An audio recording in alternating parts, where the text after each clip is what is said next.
What's going on, everybody? This is Brian Mazique, aka Unique Mazique, the hardest working man in sports and gaming. I'm back with another episode of Ask Mazique, and it is time. You guys know what to do. If you want to be down, the bottom of the screen, Ask Mazique. Use that hashtag and shoot it to me on Twitter at Unique Mazique. Now we're going to jump into this first question today, and this one comes from my man Trevor Allen. He hit me up on Twitter. He was like, "Man, what's up on my Luol Deng question?" I thought, actually, we had two Luol Deng questions that came in the same week. I only got to it on the last batch. I'm getting to yours now, Trev. He says, do you think the Chicago Bulls should retire Luol Deng's number? Some people might laugh at that question, but he's left his mark on in Bulls history. No, I don't think so. I mean, Luol Deng was a good player for the Bulls. He was a good player. But in my opinion, you don't retire the number of a player who was good for your franchise.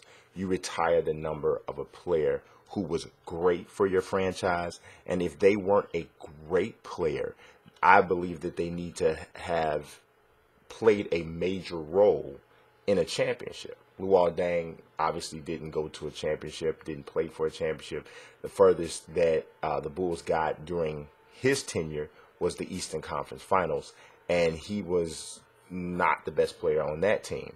Deng had some good years. He did have some good years for the Bulls. I mean, if you look at the 06-07 season, he was just 21 years old. He averaged 18, just under 19 points, 7 rebounds. Really good year, 1.2 steals. He was one of the best defenders in the league that year, especially on the wing. Had some other years he averaged like 17 a game. If you look at, he played 10 seasons with the Bulls. He averaged 16 points, 6.4 rebounds, 2.5 assists, and a steal a game.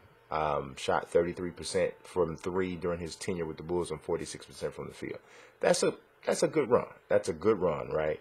But I think that too many teams, too many organizations overall retire player numbers way too soon and way too often.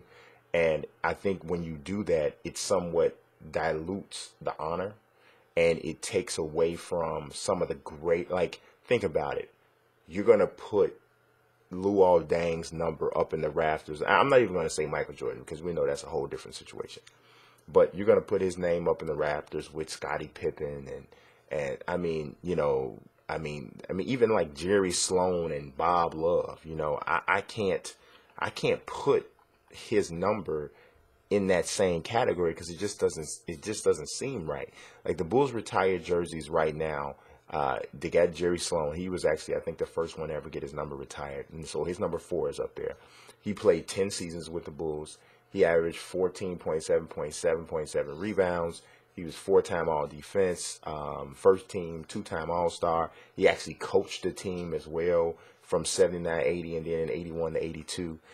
So his numbers are similar. I would say his case is maybe the closest to, you know, to Luol Deng's. But I would argue that Jerry Sloan's impact on the organization was a little stronger than Deng's. Bob Love was just a better player. 9 seasons with the Bulls, averaged 21 points, 6.8 rebounds. He was a 3-time All-Star. We didn't even got to talk about Mike, Scotty. Phil Jackson's number, I don't know how they did that, but they retired.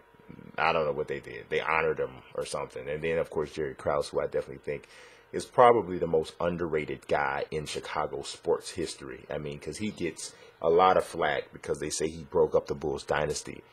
But they fail to realize that without the moves that he made, without without trading for Scottie Pippen on draft day, without drafting Horace Grant, without trading Charles Oakley for Bill Cartwright, you know, trading for Dennis Rodman, you know, all of the different, you know, drafting B.J. Armstrong, all these guys, you know, signing Ron Harper, all of these guys. Oh, and I forgot one. He went and got Tony Kukoc when going to get a European player was still not a known thing. Tony Kukoc, I believe, is the first guy from the first Euro player to come to the NBA to play a significant role on a championship team.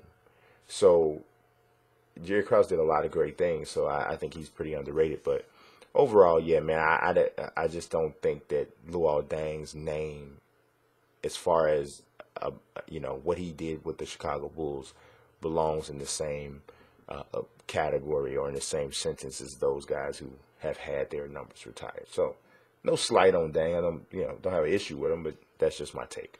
So I appreciate you guys watching as always. Get those questions in at Unique Mazique and use that hashtag AskMazique. Don't forget that hashtag, because if you forget the hashtag, it's easy for me to miss it. I kind of got to flip through all my notifications.